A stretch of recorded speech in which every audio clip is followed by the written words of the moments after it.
రోజర్ఫర్డ్ scattering. Rutherford scattering gold foil experiment ఇది.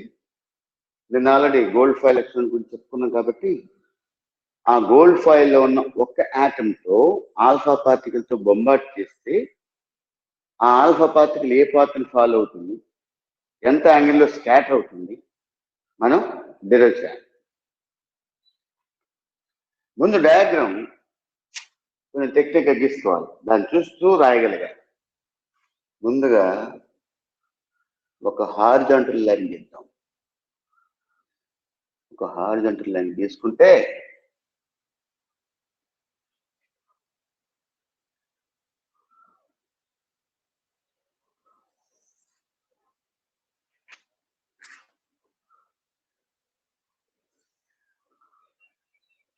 ఇక్కడ nucleus ఉంచుదాం.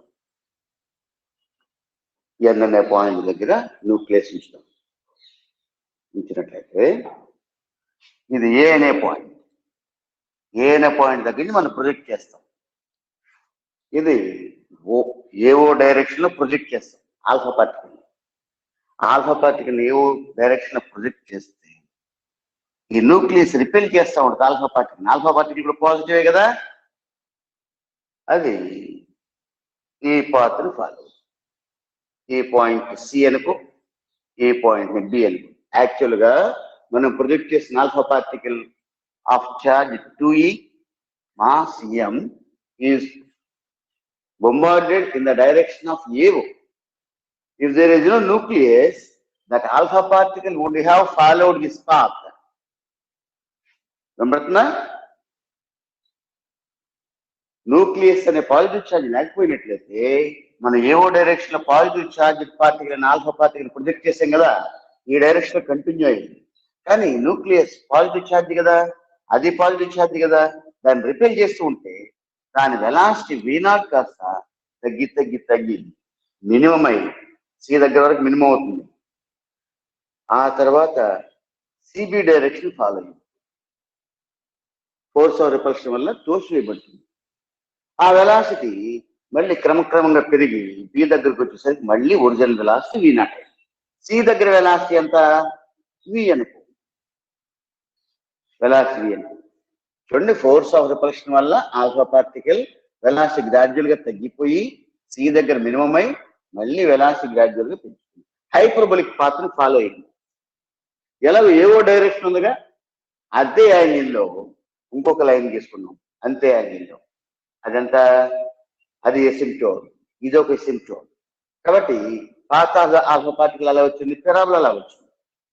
యాక్చువల్ గా ఎంత యాంగిల్ స్కాటర్ అయింది, ఎంత యాంగిల్లో స్కాటర్ అయిందంటే యాంగిల్ ఆఫ్ స్కాటరింగ్ అంటే అర్థం ఒరిజినల్ డైరెక్షన్ ఆఫ్ మోషన్ కి after reversal of the travel, ఆ డైరెక్షన్ కి, ఇనీషియల్ డైరెక్షన్ కి ఫైనల్ డైరెక్షన్ కి మధ్య ఉన్న యాంగిల్ ఇది phi. That is called scattering angle. దానికి మనం ఈక్వేషన్ డెరైవ్ చేయాలి కదా. Original direction of motion O A, final direction of motion O B. కాబట్టి వాటి మధ్య angle phi. We have to derive the expression for angle of scattering. ఇప్పుడు చూద్దాం, ఈ ఆల్ఫా పార్టికల్ ని ఏ డైరెక్షన్ ప్రొజెక్ట్ చేసాం, ఏవో డైరెక్షన్ లో. ఆ డైరెక్షన్ పర్పెండిక్యులర్ ఎన్ నుంచి న్యూక్లియస్ ని గీస్తే అది ఎందుకు చూసారా, ఆ డిస్టెన్స్ ని ఇంపాక్ట్ పారామీటర్ అంటే. ఇంపాక్ట్ పారామీటర్ ఉందని ఏమన్నామా, ఎన్ఎఫ్. Impact parameter P. ఒకవేళ ఏ దగ్గర నుంచి దాన్ని ఈ డైరెక్షన్ లో ప్రొజెక్ట్ చేసినట్లయితే, ఏఎన్ డైరెక్షన్ లో ప్రొజెక్ట్ చేసినట్లయితే అది కొంత దూరం వచ్చి ఆగిపోయి వీళ్ళు వెనక్కి వెళ్ళిపోయింది. దాని తర్వాత చూద్దాం. ఇప్పుడు మనం పైకి డెరైవ్ చేయాలి. ఫస్ట్ కేసు ఏం చేస్తామంటే, న్యూక్లియస్ ఇక్కడ ఉన్నట్లుగా భావించుకున్నాం. భావించుకుంటే కరెక్ట్ గా అదే లైన్ నుంచి ఆల్ఫా పార్టికల్ ని పంపించాం అనుకున్నాం. కరెక్ట్ గా అంటే హెడ్ ఆన్కుల్ వదిలిపెట్టిగా పంపించాం అనుకున్నాం. ఇది ఆల్ఫా పాజిటివ్ ఛార్జ్, ఇది న్యూక్లియస్ పాజిటివ్ ఛార్జ్. రెండింటి మధ్య రిపల్షన్ వల్ల అది కొంత దూరం వచ్చి ఆగిపోయి మళ్ళీ వెనక్కి రిట్రేస్ అవుతుంది. ఒరిజినల్ డైరెక్షన్ ఇది, ఫైనల్ డైరెక్షన్ ఇది. యాంగిల్ ఎంత? 180. అప్పుడు ఇంపాక్ట్ పారామీటర్ ఎంత? డైరెక్షన్ ఆఫ్ మోషన్ కి న్యూక్లియస్ కి మధ్య డిస్టెన్స్ 0. ఇక్కడ p = 0. ఇప్పుడు ఎంత డిస్టెన్స్ లాగింది? బి న్యూక్లియస్ బి డిస్టెన్స్ లో ఆల్ఫా పార్టికల్ ఆగింది. ఆల్ఫా పార్టికల్ ఛార్జ్ ఎంత? 2. న్యూక్లియస్ యొక్క ఛార్జ్ ఎంత? Z. కాబట్టి ఇంత దూరం వచ్చి ఆగిందంటే కొంత వెలాసిటీ ప్రొజెక్ట్ చేసావుగా. V0 వెలాసిటీ దగ్గర ప్రొజెక్ట్ చేసేది.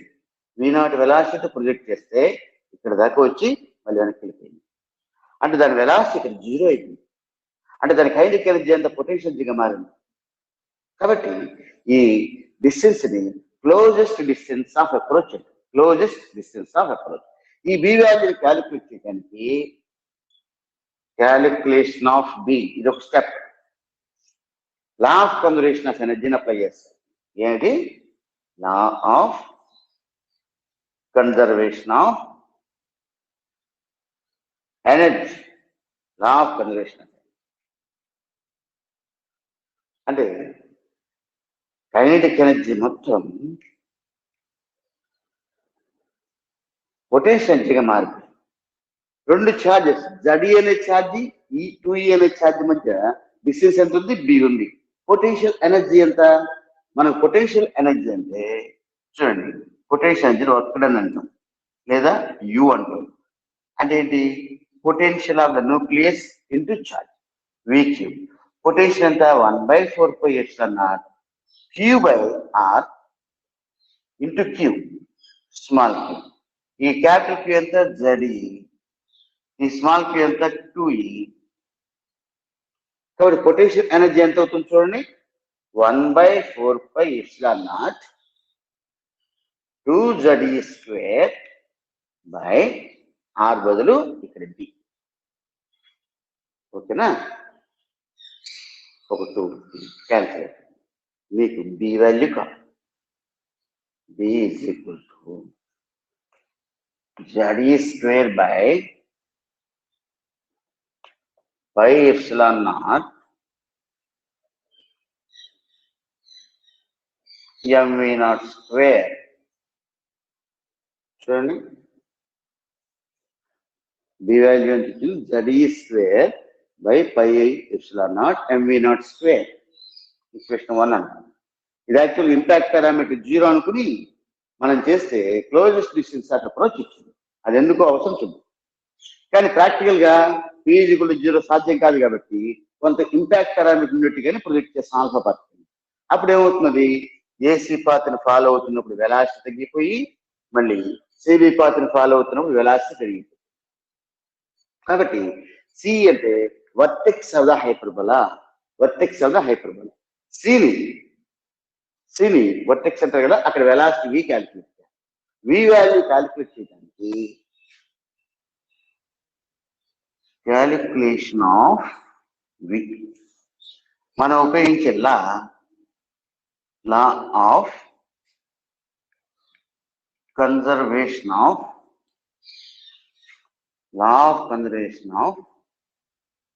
Angular momentum. Law of conservation of angular momentum apply చేస్తాం వీని క్యాలిక్యులేట్ చేయడం. కాబట్టి యాంగులర్ మొమెంటం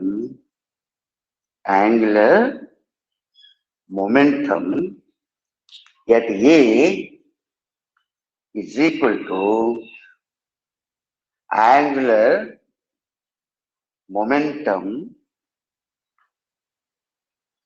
at C. ఇక్కడ యాంగులర్ ఉంటే ఎంత ఉంటుంది, ఇక్కడ యాంగులర్ ఉంటే కూడా అంతే ఉంటుంది. ఏ దగ్గర యాంగులర్ ఉంటే ఎంత? Mass into velocity into perpendicular distance. అంటే direction of motion perpendicular distance. దాని డైరెక్షన్ ఆఫ్ మోషన్ ఇది పర్పెండిక్యులర్ డిస్టెన్స్ ఇది. కాబట్టి P is equal to C దగ్గర యాంగులర్ ఉంటుంది. మాస్ ఇంటూ వెలాసిటీ C దగ్గర ఎంత? V. డిస్టెన్స్ ఎంత? NC. ఈ NCని మనం D అనుకున్నామంటే క్యాలిక్యులేట్ చేయాలి. అలాగే ఓసిని ఏ అనుకున్నాం. ఏని క్యాలిక్యులేట్ చేయాలి. ఓకేనా? NC distance D, OC distance A into C దగ్గర యాంగిల్ ఏంటంటే mass into velocity into perpendicular distance. అంటే దీని టాంజెంట్ చేస్తే పర్పెండిక్యులర్ డిస్టెన్స్ ఎన్సి అవుతుందిగా. ఎన్సి అంటే డి. మాస్ కొట్టేస్తే velocity is equal to velocity V is equal to V naught P by D. అందులో P అనే impact parameter, ఆ P వాల్యూ క్యాలిక్యులేట్ చేయాలి. ఆ P వాల్యూ క్యాలిక్యులేట్ చేయడానికి లా ఆఫ్ కన్జర్వేషన్ ఆఫ్ ఎనర్జీని మళ్ళీ అప్లై చేస్తాం. Calculation of P applies a law of conservation of energy. అంటే ఏ దగ్గర టోటల్ ఎనర్జీ ఎంత ఉంది, సి దగ్గర టోటల్ ఎనర్జీ ఎంత ఉంది, అంతేగా. ఏ దగ్గర టోటల్ ఎనర్జీ ఎంత, total energy at A is equal to total energy at C. ఇప్పుడు ఏ దగ్గర మొత్తం కైనెటిక్ ఎనర్జీ ఉంది, ఎందుకంటే న్యూక్లియస్ చాలా దూరంలో ఉంది, ఇన్ఫ్లుయెన్స్ లేదు. ఇన్ఫ్లుయెన్స్ పొటెన్షియల్ ఎనర్జీ ఉండదు, ఓన్లీ వెలాసిటీ కైనెటిక్ ఎనర్జీ మాత్రమే ఉంది. కాబట్టి ఏ దగ్గర టోటల్ ఎనర్జీ కైనెటిక్ ఎనర్జీనే. కానీ సి దగ్గరికి వచ్చేసరికి న్యూక్లియస్ కొంత డిస్టెన్స్ లో ఉంది, దాని ఇన్ఫ్లుయెన్స్ లో ఉంది కాబట్టి పొటెన్షియల్ ఎనర్జీ కూడా ఉంటుంది. కైనెటిక్ ఎనర్జీ ఎంత, అక్కడ వెలాసిటీ వి అన్నావు కాబట్టి హాఫ్ ఎం V square plus potential energy ఇందాక చెప్పుకున్నాం మనం, ఇలా 1/4πε0 2ZE స్క్వేర్ బై బి రాసుకున్నాం. ఎందువల్ల అప్పుడు డిస్టెన్స్ డి, ఇప్పుడు డిస్టెన్స్ ఎంత డి. డిస్టెన్స్ ఎంత చూడండి జాగ్రత్తగా, half M square potential energy 1/4πε0 ZE into 2E by D. This ఇక్కడ 2 ఆఫ్ మొత్తం ఇది క్యాన్సిల్ అయిపోయింది. అయితే ఇక్కడ మనకు కావాల్సింది పీ వాల్యూ క్యాల్కులేట్ చేస్తాం. అసలు పీనే లేదు ఇక్కడ, పీనేదిగా. చూద్దాం.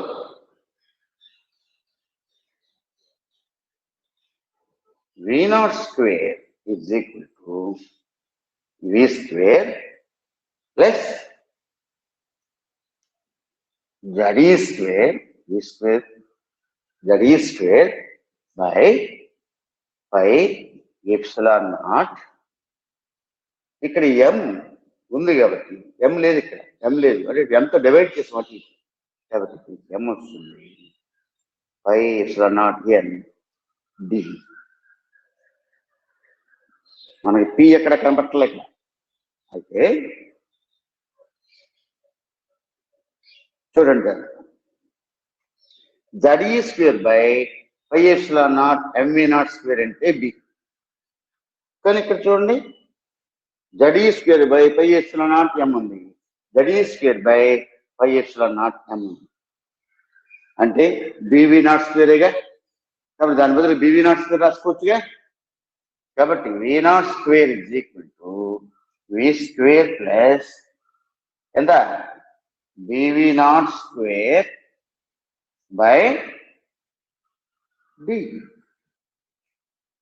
bv0 స్క్వేర్ ఇది బై d. ఓకే కదా. నెక్స్ట్ కొందరు కనిపిస్తుందిగా,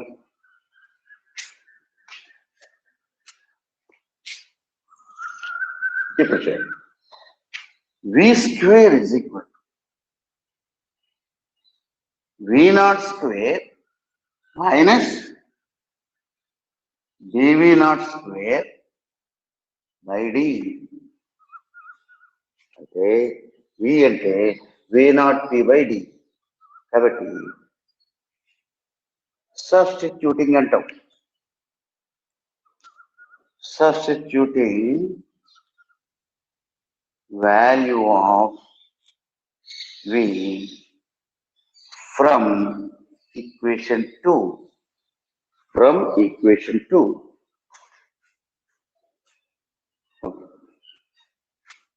కనిపిస్తుంది కదా, కొంచెం పెద్ద రాయాల.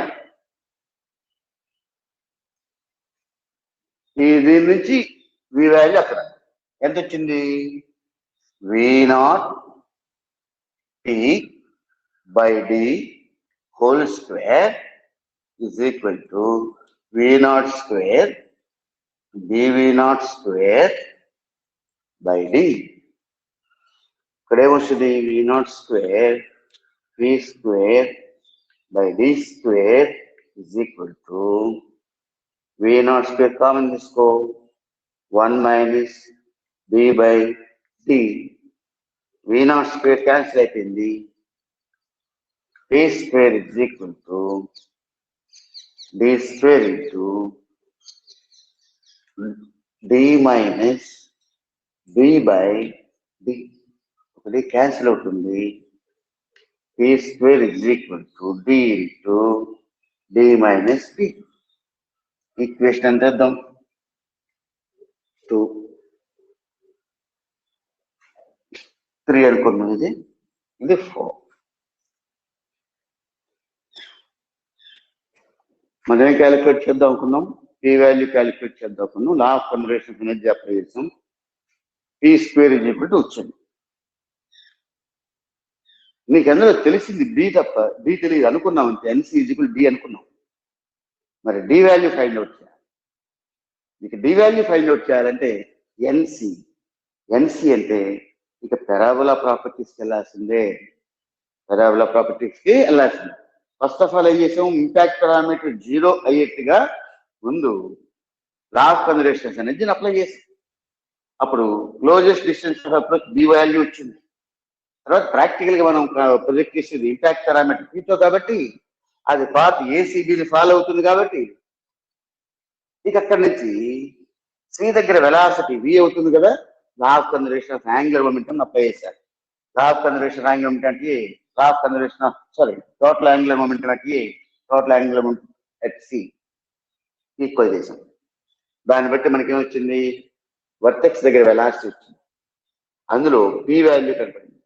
P క్యాలిక్యులేట్ చేద్దాం ఒక ఇంపాక్ట్ పారామీటర్ క్యాలిక్యులేట్ చేయడానికి లా of conservation of energy, total energy at A is equal total energy at C. దాని ప్రకారం మనం చేస్తే మనకేమొచ్చింది, P వాల్యూ. ఇప్పుడు D తెలియదు. D తెలిస్తే కదా P వచ్చేది. D తెలియాలంటే కంపల్సరీగా ఈ చూడండి, ఏసీబీ అనేది హైపర్బోలిక్ పాత్ కదా. ఈ హైపర్బోలాకి ఫోకస్ న్యూక్లియస్ఏ. కాబట్టి NC అంటే D కనుక్కోవాలి. D కనుక్కోవాలంటే ON focal length ON. చూడు ఎక్సెంట్రిసిటీ అంటే ఏమొస్తుంది. ఇంతవరకు ఓకేనా? ఇప్పుడు చూడండి,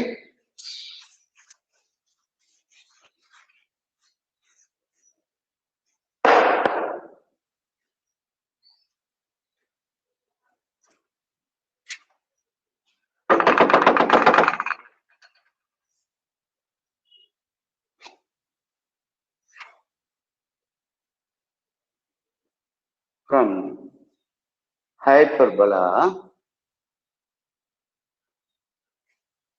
eccentricity E is equal to secant theta.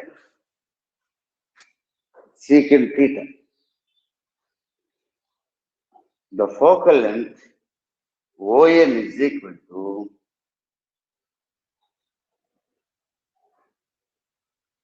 E into OC. ON అంటే ఎక్సెంట్రిసిటీ ఇంటూ OC. కాబట్టి ON అంటే ఎంత వచ్చింది, OC అంటే E అనుకున్నాం, E అంటే secant theta అనుకున్నాం.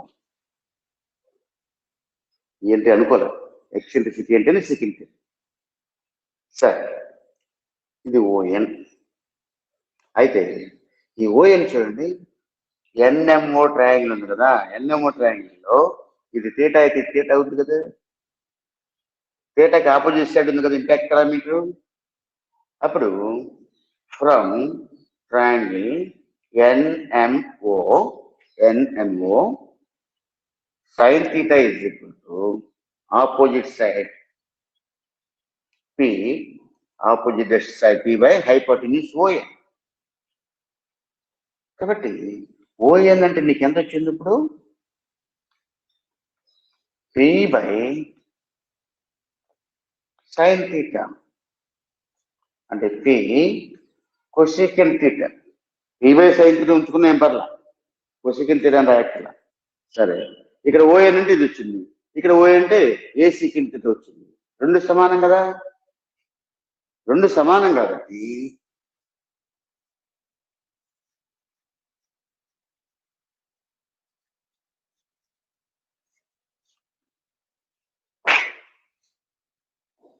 ఏ secant theta is equal to P cosecant theta. అప్పుడు ఏ is equal to ఏ ఎంత వస్తుంది చూడండి, P cosine theta, cosecant theta అంటే sin by sin theta by secant theta, P by sin theta, secant అంటే 1 by cos theta, cos theta పైకి cos theta అంటే ఎంత అవుతుంది, cos theta by sin theta కాబట్టి P cot theta. నాకు D కావాలిగా, D అంటే NC కదా, ఇక్కడ D is equal to NC, that is NC అంటే ON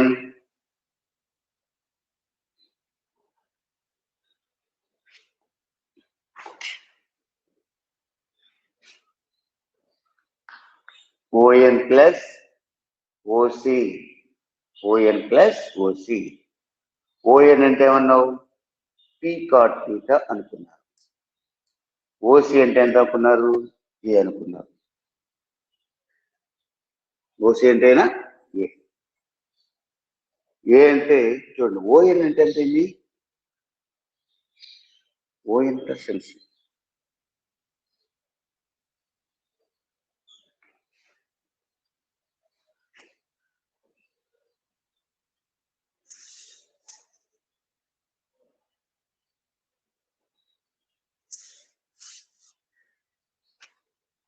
ON వాల్యూ ఎంత వచ్చింది, P cosecant theta.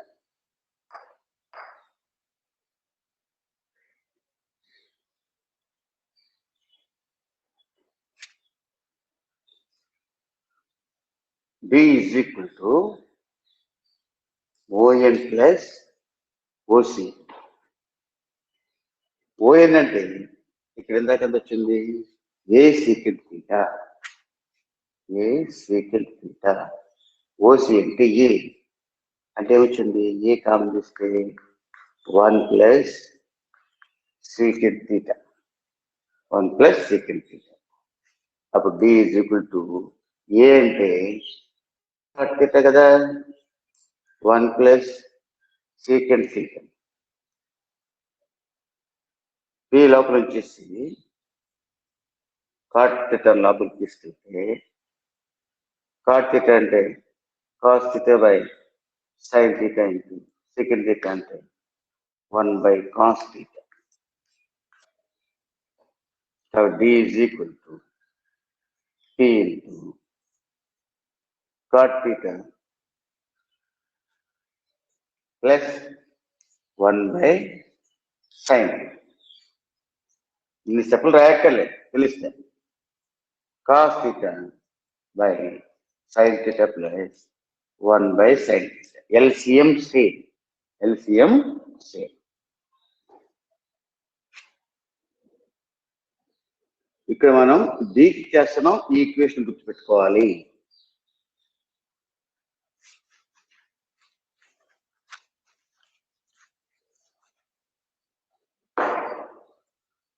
D is equal to P into LCM sin theta, sin theta cos theta plus 1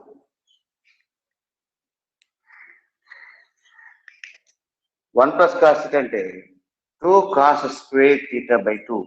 మరి theta by 2 వస్తే కింద కూడా theta by 2 మంచిదిగా. Sine 2 theta by 2 లో ఉంది. సైన్ థీటా అంటే 2 sine theta by 2 cos theta by 2. ఒక cos b is equal to p cos theta by 2 by sin theta. Cot theta by 2 వచ్చింది. p cot theta. కాబట్టి p square is equal to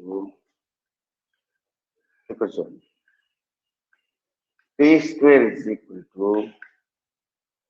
d బదులుగా రాయొచ్చు p cot theta by 2. d అంటే మళ్ళీ p cot theta by 2 minus d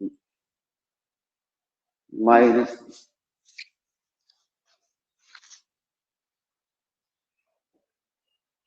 ఒకటి cancel అవుతుంది.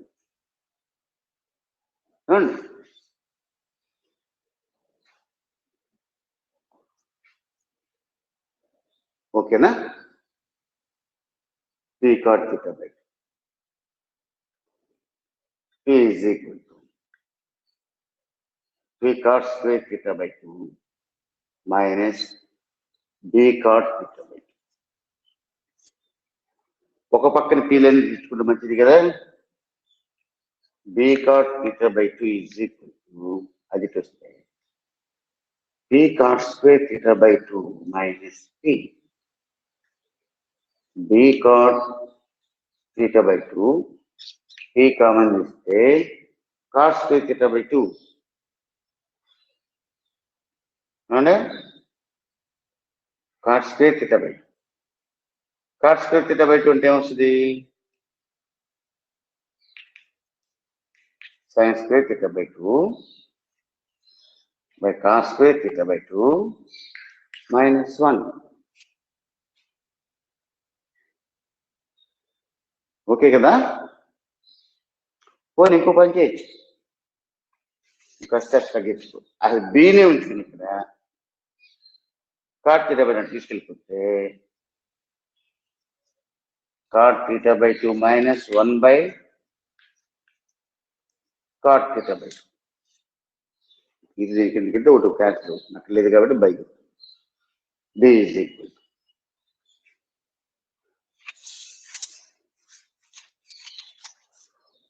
అయిపోతుంది. కంగారు పడమాకండి. b is equal to p cot theta by 2 అంటే cos theta by 2 by sin theta by 2 minus 1 by cot theta. tan theta by 2 ఉంది కదా, కాబట్టి sin theta by 2 by cos theta by 2. LCM sin theta by 2 into cos theta by 2. ఇది ఏంటి? cos square theta by 2 minus sin square theta by 2. cos square theta by 2, cos square a minus sin square అంటే cos 2a. 2 into a అంటే ఎంత? theta by 2 cos theta. ఇక్కడ 2 చేర్చి పైన కింద 2 divide చేస్తాం అనుకో. పైన కింద 2 డివైడ్ చేస్తే 2 sin theta by 2 cos theta by 2 అంటే sin 2a 2 into theta by 2 sin theta 2. 2p cot theta వచ్చింది. 2p cot theta. b value ఎంత వచ్చింది? 2p cot theta.